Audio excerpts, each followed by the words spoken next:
You always know when someone's smile is hiding pain, and the strange part is, they never even have to tell you. You just feel it.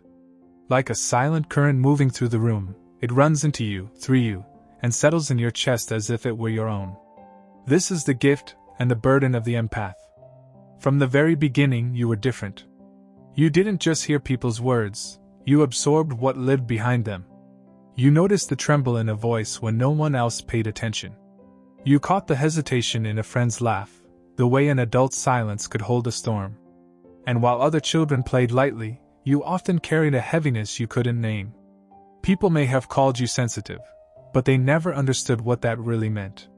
To be sensitive in the way you are is not weakness. It is to live with open skin in a world that often moves with sharp edges.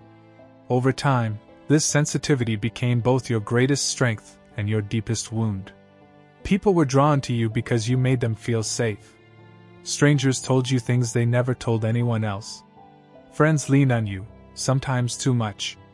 You became the listener, the healer, the one who seemed to understand what even they could not put into words. And yet, as they poured their fears and sorrows into you, you were left holding pieces that were not yours. When they walked away lighter, you walked away heavier. And you rarely let it show. Carl Jung spoke of the shadow, the unseen part of ourselves we often try to deny. For empaths, the shadow is built from years of self-neglect. You give, and give, and give, until your own needs feel like an afterthought. You smile through exhaustion. You carry pain that doesn't belong to you. You convince yourself that being kind means never turning away, never saying no, never choosing yourself. But the shadow waits. It waits in your body, in your restless nights, in the quiet ache that grows louder with time. And then one day it speaks. Perhaps it comes as fatigue that never goes away, no matter how much you rest. Perhaps it arrives as anxiety that feels foreign, like an echo of someone else's fear lodged in your chest. Perhaps it is the simple, undeniable truth that you no longer recognize yourself beneath all the layers of other people's burdens. Whatever form it takes, it marks the beginning of an awakening. At first, the thought of choosing yourself feels impossible. You have been trained, perhaps even praised, for your endless giving. To pull back feels selfish. To say no feels cruel. To imagine boundaries feels like betrayal.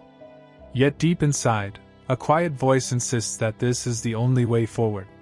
You cannot keep bleeding yourself dry in the name of love. You cannot keep carrying what was never yours to hold. The first boundary you set feels shaky.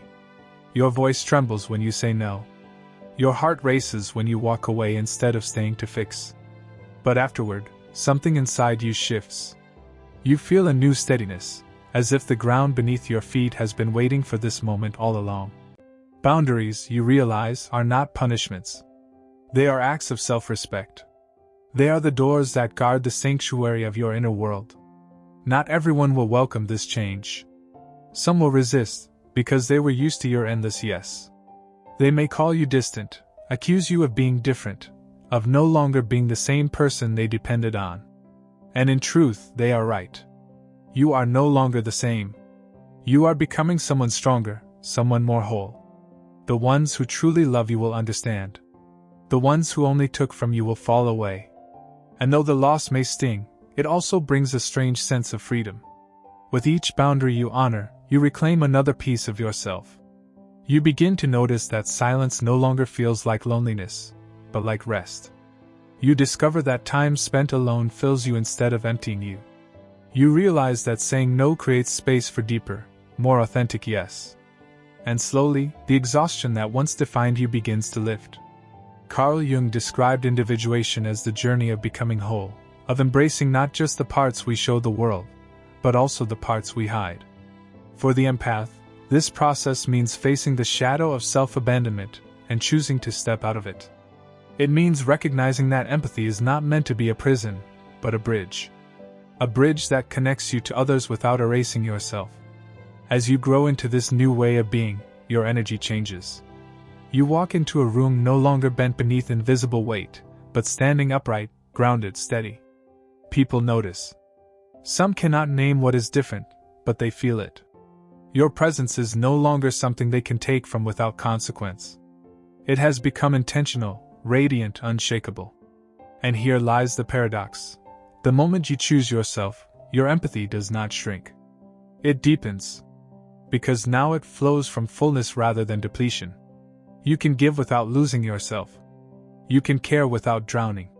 You can listen without carrying every fragment home with you. Sensitivity no longer feels like a curse. It becomes what it always was, a rare gift. This is the turning point. The path of the empath shifting from survival to wholeness. The journey of carrying the world differently, not on your shoulders, but with an open heart that includes your own. And once this shift begins, life will never look the same again. When the shift begins, it rarely announces itself with thunder or lightning. Instead, it comes in whispers. It arrives in the small moments when you notice yourself hesitating before saying yes. In the way you pause before picking up the phone, wondering if you truly have the energy to hold yet another storm that isn't yours. It shows up in the way you sit in silence, feeling your body ache with exhaustion, and for the first time, instead of ignoring it, you listen. These pauses are subtle to others, almost invisible, but to you, they feel like earthquakes.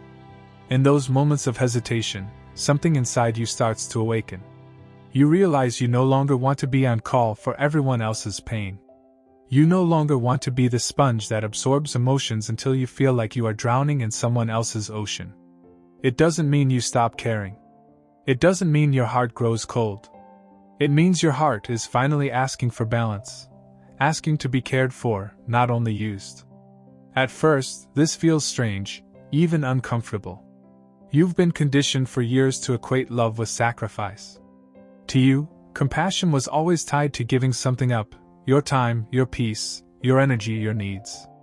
You thought that being good meant being available, always. But slowly, you start to see the truth. Compassion and sacrifice are not the same. Compassion flows freely, naturally, without force. Sacrifice often comes from fear, fear of disappointing, fear of being left behind, fear of not being enough unless you are everything to everyone. And when this realization begins to sink in, you notice the resistance. The people who were used to your endless yes now push harder when you say no. They question you. They accuse you of changing. They remind you of the times you were always there for them, as if your kindness was an unbreakable contract. And here lies one of the hardest lessons for the empath, learning that not everyone will celebrate your boundaries. Some will fight against them. Some will even leave. In the beginning, this hurts. You lie awake at night wondering if you did something wrong, if maybe you were too harsh, if maybe you should have bent a little more. But then, in the quiet of your own space, something deeper begins to grow. You notice the stillness in your chest. You notice that you can breathe more freely when you are not holding the weight of everyone else. You notice that peace, the kind you rarely allowed yourself to feel, is finally beginning to arrive. Boundaries start as fragile threads, easily broken by guilt or doubt. But with each day, they grow stronger. Saying no longer shakes your entire body. Turning away no longer feels like betrayal. You begin to realize that boundaries are not walls to keep people out. They are doors to decide who you let in. They are not cold, but sacred. They protect the garden of your soul, a garden you are finally beginning to tend to. This is shadow work in its truest form. Jung wrote that the shadow is not evil or something to destroy, but a part of the self we refuse to face. For the empath, the shadow often hides in self-abandonment. In the way you denied your needs, silenced your anger, and buried your exhaustion so deeply that you convinced yourself it wasn't there. But now, in this awakening, you begin to see it clearly. You feel the anger you swallowed rising to the surface. You notice the exhaustion that no amount of sleep could fix. You see the longing for freedom you once dismissed as selfish. And instead of pushing it down again, you let it rise. And here is the truth you discover. The shadow is not your enemy. It is your teacher. Your anger shows you where your boundaries were crossed. Your exhaustion shows you where you gave too much. Your longing shows you what your soul has been craving all along. You begin to see that every part of you, even the ones you once feared, belongs. Every piece of you is sacred. This recognition changes the way you carry yourself. Power, for the empath, does not look like domination or control. It is not about towering over others or closing yourself off. Your power is presence. It is the ability to remain in your body, steady and grounded, while the world moves around you. It is knowing that you can feel deeply without being swallowed, that you can give love without erasing yourself, that you can stand in your truth without apology. And as you reclaim this power, the world begins to mirror it back to you. Some relationships naturally fade away. The ones built only on taking cannot survive when you stop giving endlessly. But in their place, new connections begin to emerge. You start meeting people who respect your boundaries, who see your sensitivity not as a resource to exploit, but as a gift to honor. You find yourself drawn to relationships that feel balanced, reciprocal, alive. You walk away from interactions feeling nourished instead of depleted. And this is when something remarkable happens. You realize that you were never meant to save everyone. That was never your purpose. You were meant to save yourself first, to become whole, and in doing so, to shine a light for others to follow if they choose. The healer was never supposed to bleed for every wound. The healer was meant to show what it looks like to walk with scars and still live fully, deeply, authentically. Carl Jung once said the privilege of a lifetime is to become who you truly are. For you, as an empath, becoming who you truly are means no longer hiding behind endless giving. It means no longer apologizing for your sensitivity. It means embracing your strength alongside your softness, your shadow alongside your light. The world may have taught you to shrink, but your soul has always been asking you to expand. And now, slowly, steadily, you are beginning to answer. Each day feels a little different. The air feels lighter. The colors seem brighter. You laugh more freely, not because everything is perfect, but because you are no longer carrying what is not yours.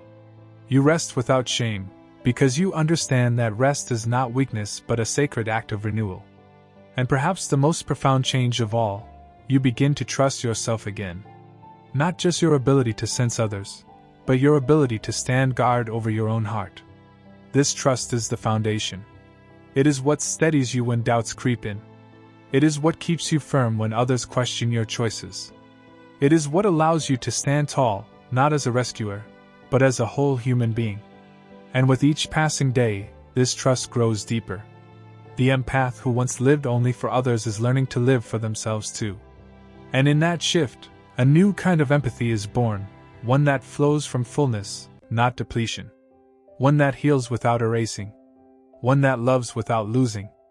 And as you step more fully into this new way of being, the world begins to open in ways you never thought possible.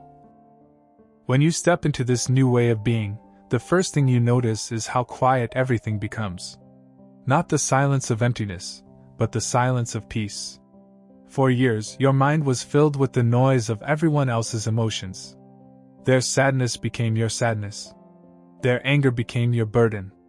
Their anxiety pulsed in your chest as if it were your own heartbeat. But now, for the first time, there is space. Space to hear yourself. Space to breathe without rushing. Space to rest without guilt.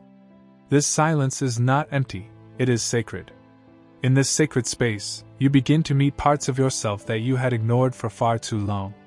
You notice the child within you who once learned that love had to be earned by giving endlessly.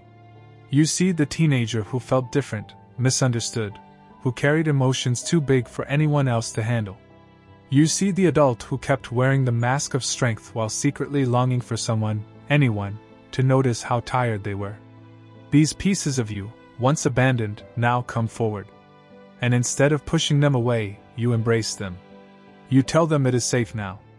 You tell them they no longer have to carry the world alone.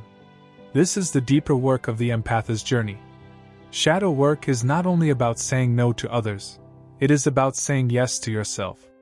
It is about turning inward with the same tenderness you have always given to others, and finally offering it to your own soul.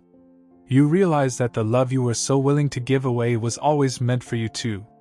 The moment you start to honor this truth, something shifts inside you. You feel lighter, not because the world has changed, but because you are no longer fighting against your own needs. And slowly, the world begins to respond. You notice the way certain people look at you differently. The ones who were used to taking endlessly now sense that their grip on you has loosened. They may resist, they may pull harder, but you no longer bend as easily. You stand rooted in yourself. And then there are others, the ones who see your boundaries not as rejection, but as strength. They admire it. They respect it. They step into your life not to drain you, but to walk beside you. These are the relationships that feel like oxygen. Balanced, mutual, alive. This is when you begin to understand something you never realized before. Empathy without boundaries is not love, it is self-erasure. True empathy requires balance. It requires the courage to feel deeply while still protecting your own soul. And when you master this balance, your empathy does not weaken, it grows stronger. It becomes clearer, sharper, more intentional. You are no longer a sponge absorbing everything. You are a mirror, reflecting truth with clarity, without losing yourself in the reflection. Carl Jung wrote that the goal of life is not perfection, but wholeness. As you walk deeper into this path, you begin to feel what wholeness really means. It is not about always being kind, always being available, always being soft. Wholeness means embracing every part of you, the tenderness and the anger, the giving and the boundaries, the light and the shadow. You stop dividing yourself into acceptable and unacceptable parts. You begin to see that all of it is you. And all of it is worthy of love. The more you embody this wholeness, the more the world around you shifts. You walk into a room with a different energy.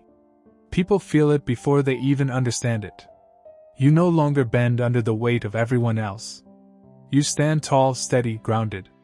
Your presence no longer invites endless taking. It commands respect without a word. Some people draw closer to this new energy, drawn by its authenticity. Others pull away, uncomfortable with a version of you they can no longer control. And no part of you feels the sting of their absence, another part of you feels relief. Because deep down, you know that those who fall away were never truly holding you in love. They were holding you in need. As you walk forward, you notice that life itself feels different. Colors seem richer. Music feels deeper. Even the air feels lighter in your lungs. You begin to laugh more easily, not the polite laugh you once gave to keep others comfortable, but a laugh that rises from your soul, unforced, genuine. You notice beauty in small things again, the way sunlight rests on a wall, the sound of rain against glass, the quiet rhythm of your own breathing. These moments remind you that life was never meant to be only about surviving for others. It was meant to be lived, fully, with joy, with presence, with freedom. And perhaps the most profound change is this: you begin to trust yourself again. For so long, you doubted your own needs. You convinced yourself that your feelings were too much, too sensitive, too inconvenient. But now you see the wisdom in them. You recognize that your emotions were never wrong. They were guides pointing you toward truth. You learn to listen to your body, to your intuition, to that quiet inner knowing that always spoke but was so often ignored. And with each choice you make from this place of trust, your life aligns more closely with who you truly are. The empath who once lived in fragments begins to feel whole again.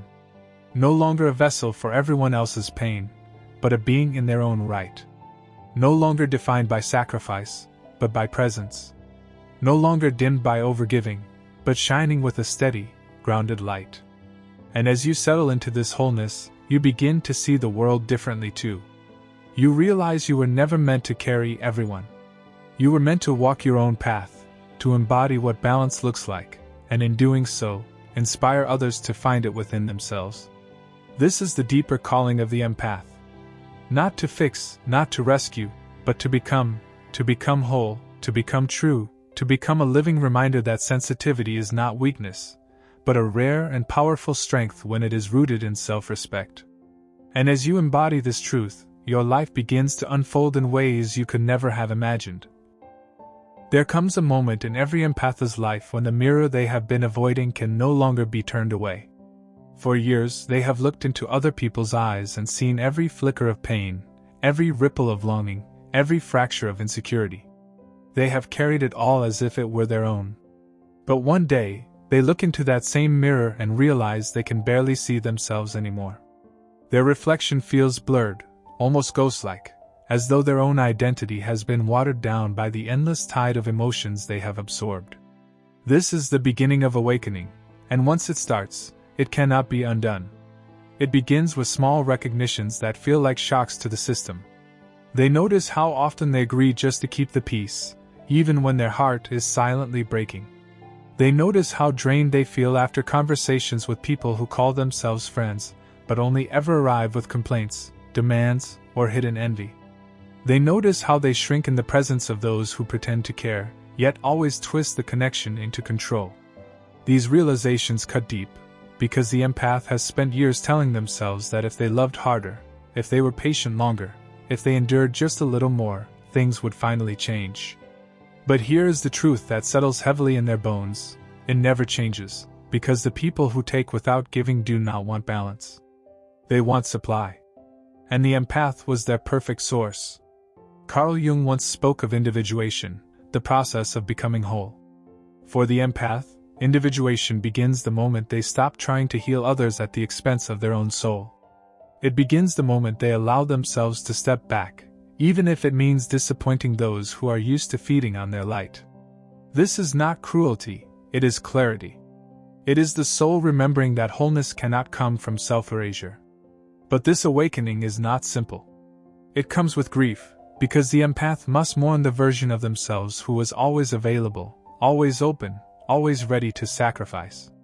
They must mourn the relationships that crumble the moment they start setting boundaries. They must mourn the illusion that love was about how much they could give without limit. Grief washes over them in waves. One moment sadness, the next moment anger, the next moment a strange relief. And within this grief, a hidden strength begins to rise. That strength is quiet, but steady. It whispers, "You do not have to betray yourself to be loved. You do not have to break yourself to be chosen. You do not have to hide your own needs in order to keep the peace." And with that whisper comes a slow, steady reclaiming of self. The empath begins to set boundaries. At first, it feels foreign, almost unnatural. Their voice trembles when they say no, because for so long, no was forbidden. They feel guilt when they step back from toxic conversations, because silence used to feel like abandonment. But as time passes, something miraculous happens. The guilt begins to fade, and in its place grows a new kind of peace. A peace that does not come from controlling the storms around them, but from standing firm in the eye of their own being. The shadow work deepens here. The empath begins to confront all the parts of themselves they once hid. The anger they were told was unkind. The exhaustion they were told was laziness. The desires they were told were selfish. They meet these shadows not with judgment, but with compassion. They begin to understand that their shadows were never enemies. They were signals, guiding them toward the places they had abandoned. They were reminders that wholeness is not about perfection, but about acceptance. And as the empath walks further down this path, something extraordinary happens. They begin to feel their energy returning. They start to laugh more freely, not because everything is perfect, but because they finally feel safe in their own skin. They notice how much more vibrant the world feels when they are no longer dimming themselves to fit inside other people's expectations. They discover that their empathy becomes sharper, clearer, more discerning. They can still feel deeply, but now they know where they end and where another begins. This transformation is not a single moment. It is a series of choices, repeated again and again. Choosing rest over constant giving. Choosing truth over polite silence. Choosing freedom over chains disguised as love. Each choice feels like a small rebellion, but together they become a revolution of the soul. And with every step, the empath realizes that they are not becoming colder, they are becoming clearer. They are not losing compassion, they are embodying it in its purest form. When the empath finally chooses themselves, they are not abandoning others. They are abandoning the lie that their only worth is found in self-sacrifice. They are abandoning the chains of guilt that kept them small. They are abandoning the endless cycle of being drained, depleted, and discarded. And what they gain is far more powerful than what they lose. They gain their voice. They gain their wholeness. They gain the ability to love from a place of strength instead of survival. And in that moment of deep realization, The empath does not just survive, they begin to live. There comes a sacred turning point when the empath finally looks back on their journey and sees the road for what it was, not a tale of weakness, but a testament to their strength. Every sleepless night spent worrying about others. Every moment of silence when their own voice was swallowed so someone else could feel comfortable. Every heartbreak that came from giving love to those who never knew how to hold it. None of it was wasted. It was not meaningless. It was the soil from which their wisdom grew. The empath begins to understand something profound. They were never broken. They were never too much. They were never naive for loving deeply. What they carried all along was a gift, but a gift that required balance. Empathy is light, but without boundaries, it becomes fire that burns the one who holds it. Through the years of giving and breaking and rising again, they have learned how to carry this light without letting it consume them. Carl Jung believed that wholeness is not about perfection, but about embracing all parts of the self. The empath now sees how true this is. For the first time, they no longer reject their shadows. They do not push away the anger they once buried, because they understand anger is simply a signal that their spirit deserves protection. They do not feel shame for needing space, because they know solitude is not abandonment, but medicine. They do not apologize for their sensitivity, because they realize sensitivity is not fragility, it is depth. It is awareness. It is the ability to stand in a world that often numbs itself and still feel everything with honesty. And in this integration, the empath finds something they never had before: inner peace. It is not loud or dramatic. It is not the peace that depends on everyone else being calm. It is the peace that comes from finally being aligned within. A steady heartbeat. A quiet mind. A soul that no longer runs from itself. This peace gives rise to a new kind of love. The empath discovers that when they no longer pour from emptiness, their love flows like a river that never runs dry. It is not the frantic love of trying to fix, or the desperate love of trying to be chosen. It is the grounded love of one who knows their own worth. They learn to give without losing themselves, and to receive without guilt. They attract connections that feel like balance instead of burden, like mutuality instead of demand. And in these connections, they finally feel what they always long for: to be seen, not just for their giving, but for their being. There will still be challenges. There will still be those who do not understand the empath's depth, who call them too much, too sensitive, too intense. But now the empath smiles at these words, because they no longer wound. They no longer take them as truth. They understand that to feel deeply is not a flaw, it is a rare gift. And not everyone is meant to hold it. The empath also realizes something liberating: they do not need to save everyone. It was never their job to heal the world by breaking themselves. Their presence alone, their authenticity, their ability to meet life with open eyes and an open heart, that is their contribution. That is their gift. By choosing themselves, they show others that it is possible to live with compassion without abandoning your own soul. And that is perhaps the greatest healing they could ever offer. When they walk into a room now, they no longer hide their energy. They no longer shrink to avoid making others uncomfortable. They no longer carry every hidden emotion that does not belong to them. Instead, they move with quiet confidence, grounded in their own skin. People notice the difference. Some are drawn to it. Others are unsettled by it. But the empath no longer bends either way. They remain whole, steady, and true. And in the stillness of night, when they are finally alone with themselves, the empath feels a deep gratitude. Gratitude not only for the joy and love they carry now, but even for the pain that brought them here. Because without that pain, they would not have discovered their strength. Without the years of giving until they were empty, they would not have learned the sacred necessity of boundaries. Without the heartbreak, they would not have found the beauty of choosing themselves. This is the final gift of the journey. To know that nothing was wasted. Every wound became wisdom. Every tear became clarity. Every ending became a doorway.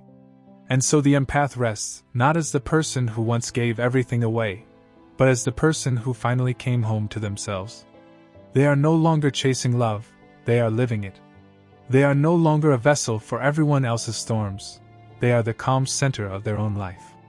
And from this center, their empathy shines more brightly than ever. Not because they have sacrificed themselves, but because they are whole. And that is the moment the empath finally understands: choosing themselves was not the end of their story. It was the beginning of their true life.